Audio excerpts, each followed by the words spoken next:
بسم اللہ الرحمن الرحیم۔ السلام علیکم ورحمۃ اللہ وبرکاتہ۔ حضرت ابو ہریرہ رضی اللہ تعالیٰ عنہ نے بیان کیا کہ رسول اللہ صلی اللہ علیہ وآلہ وسلم نے فرمایا، اس ذات کی قسم جس کے ہاتھ میں میری جان ہے، جو شخص بھی اللہ کے راستے میں زخمی ہوا اور اللہ تعالیٰ خوب جانتا ہے کہ اس کے راستے میں کون زخمی ہوا، وہ قیامت کے دن اس طرح سے آئے گا کہ اس کے زخموں سے خون بہہ رہا ہوگا، رنگ تو خون جیسا ہوگا لیکن اس میں خوشبو مشک جیسی ہوگی۔ حضرت ابو ہریرہ رضی اللہ تعالیٰ عنہ نے فرمایا کہ نبی کریم صلی اللہ علیہ وآلہ وسلم نے فرمایا، جنت میں ایک کمان ہاتھ کی جگہ دنیا کی ان تمام چیزوں سے بہتر ہے جن پر سورج طلوع اور غروب ہوتا ہے، اور آپ صلی اللہ علیہ وآلہ وسلم نے فرمایا، اللہ کے راستے میں ایک صبح یا ایک شام چلنا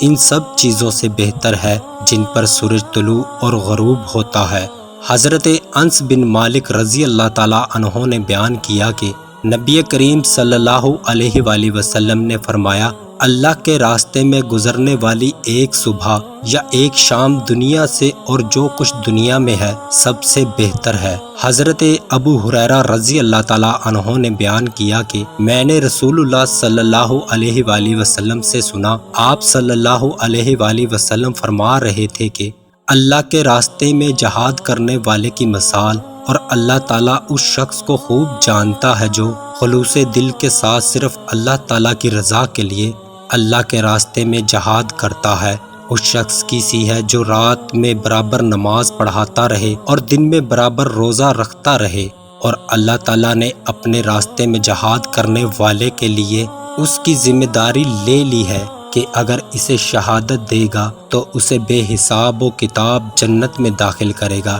یا پھر زندہ و سلامت ثواب اور مال غنیمت کے ساتھ واپس کرے گا۔ حضرت ابو سعید خدری رضی اللہ تعالیٰ عنہ نے بیان کیا کہ عرض کیا گیا، یا رسول اللہ صلی اللہ علیہ وآلہ وسلم، کون شخص سب سے افضل ہے؟ آپ صلی اللہ علیہ وآلہ وسلم نے فرمایا، وہ مومن جو اللہ کے راستے میں اپنی جان اور مال سے جہاد کرے۔ صحابہ نے پوچھا، اس کے بعد کون؟ آپ صلی اللہ علیہ وآلہ وسلم نے فرمایا، وہ مومن جو پہاڑ کی کسی گھاٹی میں رہنا اختیار کرے، اللہ تعالیٰ کا خوف رکھتا ہو اور لوگوں کو چھوڑ کر اپنی برائی سے ان کو محفوظ رکھے۔